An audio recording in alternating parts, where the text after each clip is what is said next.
Students, today we will start the first unit of class 12th, that is electrostatic.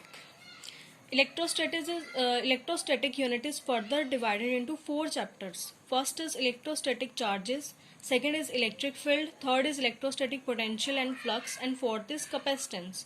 Today we will go through the first unit, that is electrostatic charges. So the term electrostatic charges means charges at rest. Here the definition of electrostatic.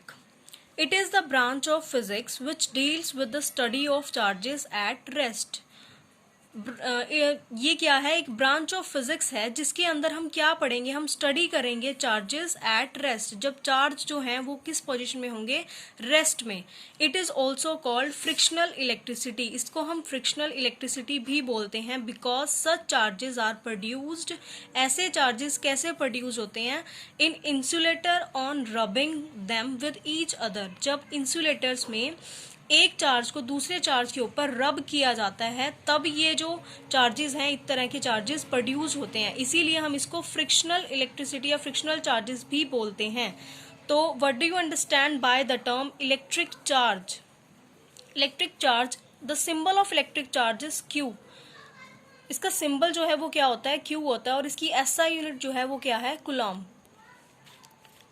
Charges is that certain something possessed by material objects that make it possible for them to exert electrical force and to respond to electrical forces. We have two type of charges. हमारे पास दो type of charges हैं. First is positive charge, we call it proton, and second is negative charge, we call it electron. Positive charge जो है उसके ऊपर कितना charge होता है? 1.6 इंटू 10⁻⁻19 कोलॉम. एंड नेगेटिव चार्ज के ऊपर क्या होता है? -1.6 इंटू 10⁻⁻19 कोलॉम. तो इससे हमें क्या समझ आ रहा है कि दोनों के ऊपर जो चार्जेस हैं वो सेम हैं, बट इनकी जो ये अपोजिट नेचर के हैं. इन दोनों के ऊपर चार्ज जो है वो क्या होता है? सेम होता है, बट ये क्या करते हैं? एक्वायर अपोजिट नेचर एक्वायर करते हैं. ठीक है. जो मास होता है प्रोटॉन का, mass of proton is 1.67 into 10⁻⁻27 kilograms, और mass of electron is 9.1 into 10⁻31 kilograms. तो ये दो टाइप के चार्जेस हैं, प्रोटॉन और इलेक्ट्रॉन. एक न्यूट्रल चार्ज होता है, दैट इज जीरो. जिस बॉडी के ऊपर कोई भी चार्ज ना हो उसको हम क्या बोलते हैं? Neutral, that is zero charge. ठीक है. अब एक एटम होता है. ठीक है. ये जो एटम है इसके अंदर जो है इंटरनल एक क्या होता है? न्यूक्लियस होता है. न्यूक्लियस में क्या पड़े हैं? प्रोटॉन्स पड़े हैं. और जो इसकी शेल्स हैं, आउटर शेल, उसमें क्या रिवॉल्व करते हैं? इलेक्ट्रॉन्स रिवॉल्व करते हैं. ठीक है. उसकी शेल में क्या करते हैं? एटम की इलेक्ट्रॉन रिवॉल्व करते हैं. तो एक एटम के अंदर हम एटम को क्या बोलते हैं कि ये क्या है? न्यूट्रल है. क्यों बोलते हैं न्यूट्रल? क्योंकि एक एटम के अंदर जितने प्रोटॉन्स होते हैं उतने ही इलेक्ट्रॉन्स होते हैं. अगर इसके अंदर 2 प्रोटॉन हैं तो 2 ही इलेक्ट्रॉन होंगे. अब देखो, हमने देखा है कि प्रोटॉन और इलेक्ट्रॉन के ऊपर जो चार्जेस हैं वो सेम है, बस इनका जो नेचर है वो अपोजिट है. Proton is positive and electron is negative. ठीक है. तो जो एटम होता है, अब इसके अंदर जितने नंबर ऑफ प्रोटॉन्स होंगे उतने ही इलेक्ट्रॉन्स होंगे, so that it will be neutral. अगर हम इसको बाहर से जज करते हैं तो ये कैसा होता है? न्यूट्रल होता है, क्योंकि इसके अंदर प्रोटॉन और इलेक्ट्रॉन्स जो हैं वो सेम है. ठीक है.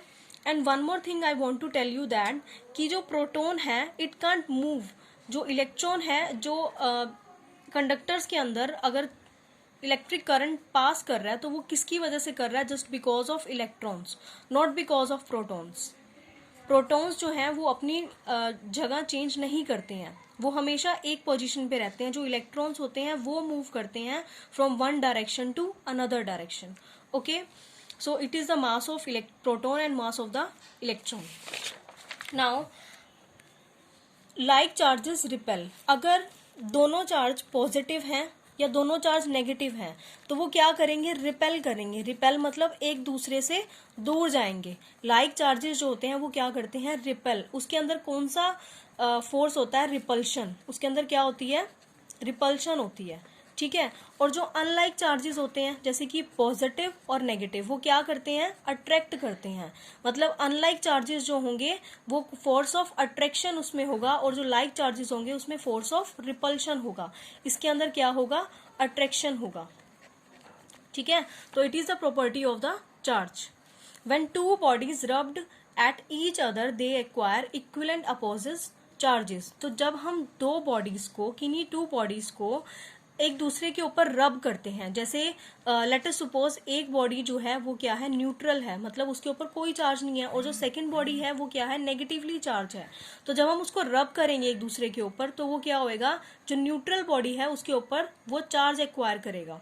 ठीक है, अब देखिए जैसे एक एटम है, ठीक है, उसके अंदर हमें पता है कि जो इलेक्ट्रॉन और प्रोटॉन है वो दोनों क्या होते हैं, सेम नंबर्स होते हैं। ठीक है, जितने प्रोटॉन होंगे उतने ही इलेक्ट्रॉन होंगे। अब अगर हम कोई न्यूट्रल बॉडी, कोई एक न्यूट्रल बॉडी है, ये जो है ये न्यूट्रल है, न्यूट्रल है, अगर हम इन दोनों को रब करते हैं तो यहां से जैसा मैंने आपको बताया कि जो इलेक्ट्रॉन है वो ही मूव कर सकता है, प्रोटॉन अपनी जगह से मूव नहीं करता।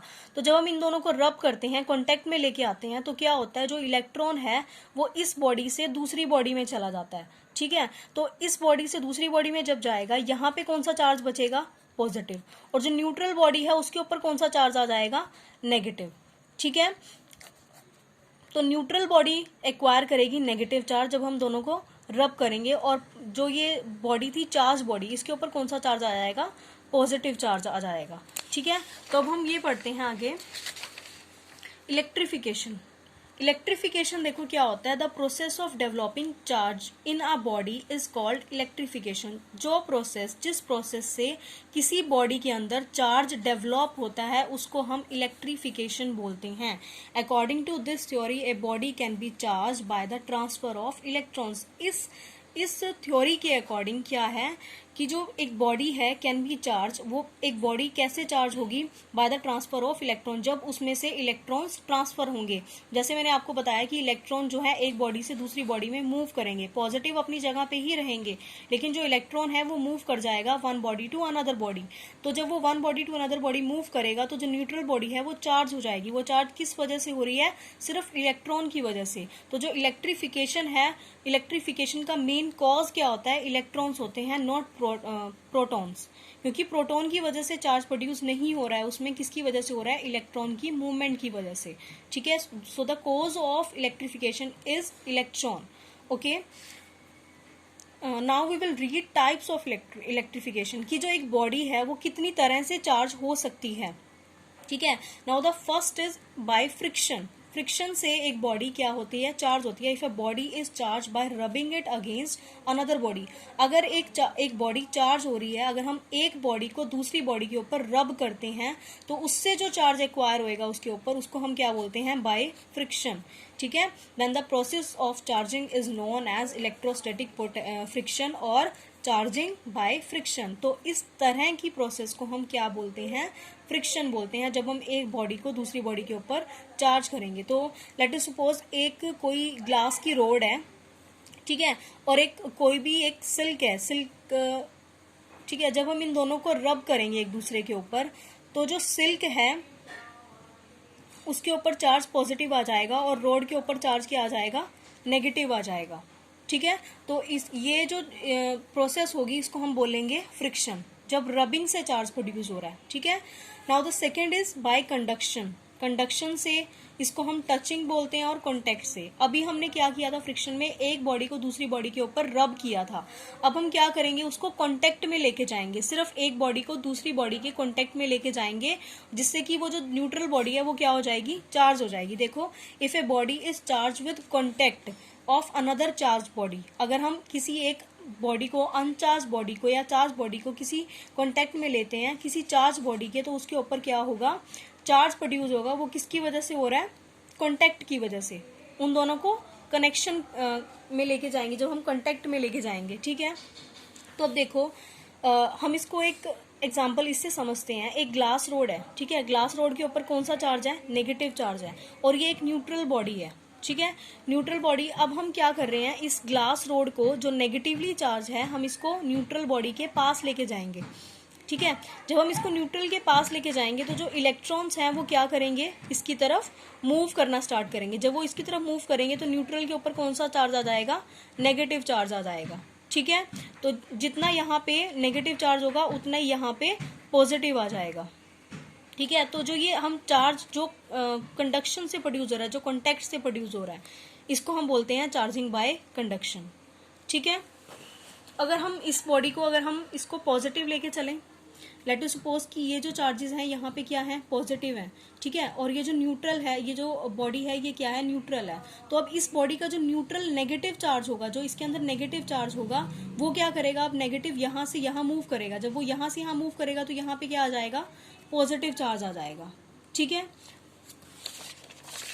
Now the third part is by induction. अब इंडक्शन क्या होता है, देखो, if a body is charged by the presence of another charged body without contact.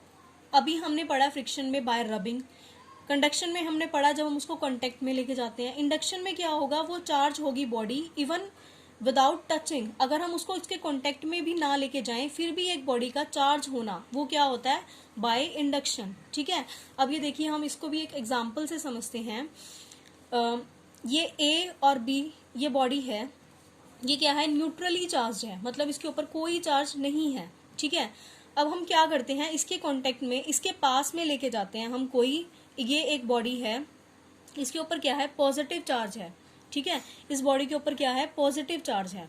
तो जब हम इसको कांटेक्ट में लेके जाएंगे तो इस बॉडी में ये क्या है, न्यूट्रल है। न्यूट्रल मतलब इसके अंदर पॉजिटिव और नेगेटिव इलेक्ट्रॉन्स क्या है, सेम है। तो अगर हम इसको बाहर से देखेंगे तो ये क्या है, न्यूट्रल है। ठीक है, ये न्यूट्रल है क्योंकि इसके अंदर पॉजिटिव और नेगेटिव चार्ज क्या है, सेम है। तो जब हम इसको एक पॉजिटिव चार्ज्ड बॉडी को इसके पास लेके जाएंगे तो अब हमें पता है कि पॉजिटिव और नेगेटिव में क्या होती है, अट्रैक्शन होती है।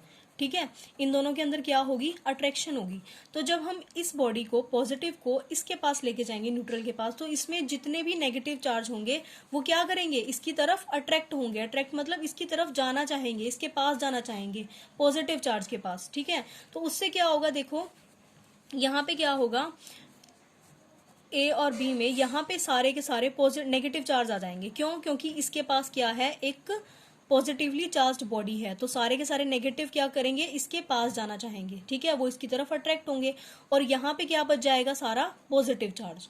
जो पूरी बॉडी के अंदर, जो ये पूरी बॉडी न्यूट्रल थी, अब इसके अंदर हम इसके पास जब पॉजिटिव चार्ज को लेके गए तो ये सारा नेगेटिव इसकी तरफ मूव करने की कोशिश करेगा। ये सारा नेगेटिव चार्ज यहाँ आ जाएगा पॉजिटिव के पास, और जो बचा हुआ पॉजिटिव है वो क्या हो जाएगा, इससे रिपेल हो जाएगा। रिपेल मतलब इससे दूर भागेगा। दूर भागेगा तो ये सारा का सारा पॉजिटिव चार्ज इससे दूर हो जाएगा, यहाँ आ जाएगा। तो जब हम इन दोनों बॉडीज को अलग करेंगे, जब अलग करेंगे तो हम देखेंगे कि यहाँ पे ए बॉडी के ऊपर नेगेटिव चार्ज आ गया और बी बॉडी के ऊपर क्या आ गया, पॉजिटिव चार्ज हो गया। ठीक है, तो ये चार्ज कैसे हो गया, बाय इंडक्शन। ठीक है, तो ये चार्ज कैसे हुआ है, बाय इंडक्शन। हमने इसको कांटेक्ट में नहीं लेके गए, ना हम इसको रब किया, हमने इसको दूर ही रखा है एक पॉजिटिवली चार्ज बॉडी को, फिर भी ये क्या हो रही है, दोनों बॉडी चार्ज हो रही है, तो हम इसको क्या बोलते हैं, induction. Okay, now we will read some properties of charge, कि चार्ज की जो क्या क्या प्रॉपर्टी होती हैं। देखो, first is electric charge on a body may be positive, negative और zero. As we have read earlier कि इलेक्ट्रिक चार्ज जो है वो क्या है, किसी भी बॉडी के ऊपर पॉजिटिव भी हो सकता है, नेगेटिव भी हो सकता है और जीरो दैट इज न्यूट्रल भी हो सकता है। ठीक है, प्रोटॉन, इलेक्ट्रॉन और neutral. Charge carried by a body does not depend upon velocity of the body. किसी भी बॉडी के ऊपर कितना चार्ज है वो उसके ऊपर, उसकी वेलोसिटी के ऊपर डिपेंड नहीं करेगा। मतलब अगर कोई बॉडी मूवमेंट में है, अगर मूव कर रही है, उसकी वेलोसिटी कितनी है उसके ऊपर चार्ज कभी भी डिपेंड नहीं करता। ठीक है, so third is charge is quantized. Charge जो होता है वो क्या होता है, क्वांटाइज्ड होता है। ठीक है, क्वांटाइज, देखो इसको हम इससे समझते हैं कि क्यू इज इक्वल टू, जो चार्ज है वो क्यू है, क्यू से डिनोट करते हैं, is equal to plus minus N E. मतलब प्लस माइनस या तो नंबर ऑफ, ये जो ये है ये क्या है, इंटीजर्स होते हैं ये। ठीक है, तो क्वांटाइजेशन का मतलब क्या होगा, किसी भी बॉडी में या तो एक इलेक्ट्रॉन होगा, ठीक है, या दो इलेक्ट्रॉन होंगे या 3 इलेक्ट्रॉन होंगे, ऐसे ही, या एक प्रोटॉन होगा या 2 प्रोटॉन होंगे या 3 प्रोटॉन होंगे। And so on. ऐसा तो नहीं हो सकता ना कि इलेक्ट्रॉन और एक इलेक्ट्रॉन और दो इलेक्ट्रॉन के बीच में कुछ ऐसी वैल्यू हो जो एक चार्ज एक्वायर करे, नहीं, ऐसा कभी नहीं होता। क्वांटाइजेशन का मतलब है कि वो क्वांटाइज्ड है, उसके ऊपर जो चार्जेस होगा, या एक चार्ज होगा एक इलेक्ट्रॉन का या दो इलेक्ट्रॉन का या 5 का या 10 का या 1000 का, कितने का भी हो सकता है, लेकिन वो क्वांटाइज होगा नंबर। मतलब all free charges are integral, जितने भी फ्री चार्जेस होते हैं वो क्या होते हैं, इंटीग्रल मल्टीपल होते हैं of a basic unit of charge e. मतलब बेसिक यूनिट चार्ज ई के इंटीग्रल मल्टीपल, मतलब एन ई। जितने भी चार्जेस होंगे वहां पे एन की वैल्यू कुछ भी हो सकती है, 0, 1, +-1, +-2, +-3 एंड सो ऑन। ठीक है, तो इसकी वैल्यू कुछ भी हो सकती है, ये क्या होता है, क्वांटाइज होता है। ठीक है। Fourth is electric charges always conserved. Electric charges जो होते हैं वो हमेशा क्या होते हैं, कंजर्व्ड होते हैं। कंजर्व का मतलब कंजर्वेशन, लॉ ऑफ कंजर्वेशन क्या होता है, लॉ ऑफ कंजर्वेशन बोलता है charge can neither be created नर बी डिस्ट्रॉयड। चार्ज ना तो क्रिएट होता है किसी बॉडी में, ना ही डिस्ट्रॉय खत्म होता है, but can be transfer from one body to another body. एक चार्ज जो है ना तो वो क्रिएट होगा ना डिस्ट्रॉय होगा, लेकिन ट्रांसफर होगा एक बॉडी से दूसरी बॉडी में। जैसे कि हमने पढ़ा अभी पीछे की एक पॉजिटिव चार्ज एक बॉडी के ऊपर, पॉजिटिव और नेगेटिव दोनों चार्ज हैं, मतलब ये चार्ज है इस बॉडी के ऊपर, इलेक्ट्रॉन प्रोटॉन हमेशा सेम होते हैं। ठीक है, तो कोई एक बॉडी है, जब एक चार्ज यहाँ से ट्रांसफर होगा तो क्या होगा, नेगेटिव चार्ज इस बॉडी पे आएगा। ठीक है, तो इसका जो बॉडी का नेगेटिव चार्ज है वो यहाँ आ जाएगा और जो पॉजिटिव चार्ज है वो इस बॉडी में बचेगा। ठीक है, अब देखो जितना इसके पास नेगेटिव चार्ज गया ना उतना ही इस बॉडी में पॉजिटिव चार्ज बचेगा। ठीक है, वो कंजर्वेशन हो रही है, एक बॉडी से दूसरी बॉडी में चार्ज ट्रांसफर हो रहा है, लेकिन इस बॉडी से चार्ज खत्म नहीं हो रहा है। इस बॉडी पे जितना नेगेटिव चार्ज था उतना ही पॉजिटिव चार्ज अभी बचा रहेगा। दैट इज कंजर्वेशन, कि एक बॉडी से दूसरी बॉडी में चार्ज ट्रांसफर तो कर सकता है लेकिन खत्म नहीं हो सकता कभी भी। ठीक है। फोर्स बिटवीन, फिफ्थ जो है, force between charges can be attractive. जो फोर्सेज होते हैं चार्जेस के बीच में वो क्या हो सकते हैं, अट्रैक्टिव हो सकते हैं। अट्रैक्टिव कब होंगे, जब वो दोनों अनलाइक चार्जेस होंगे, दोनों की जो दोनों क्या होंगे, अनलाइक चार्ज होंगे, दोनों का जो नेचर होगा वो क्या होगा, अपोजिट होगा, या फिर क्या होंगे, फोर्स उनके बीच में रिपल्सिव होगा। रिपल्सिव का मतलब या तो दोनों नेगेटिव हैं या दोनों पॉजिटिव हैं। जब ये ऐसी चार्ज को एक्वायर करेंगे तो इन दोनों के बीच में क्या होगी, रिपल्शन होगी। ठीक है, according as charges are like और अनलाइक। किसके ऊपर डिपेंड करेगा कि वो जो बॉडी है वो कैसे चार्ज है, लाइक चार्जेस हैं या अनलाइक चार्जेस हैं, तो उसके ऊपर डिपेंड करेगा कि वो अट्रैक्ट करेगी या रिपेल करेगी। ठीक है, so that's all for the day. Thank you.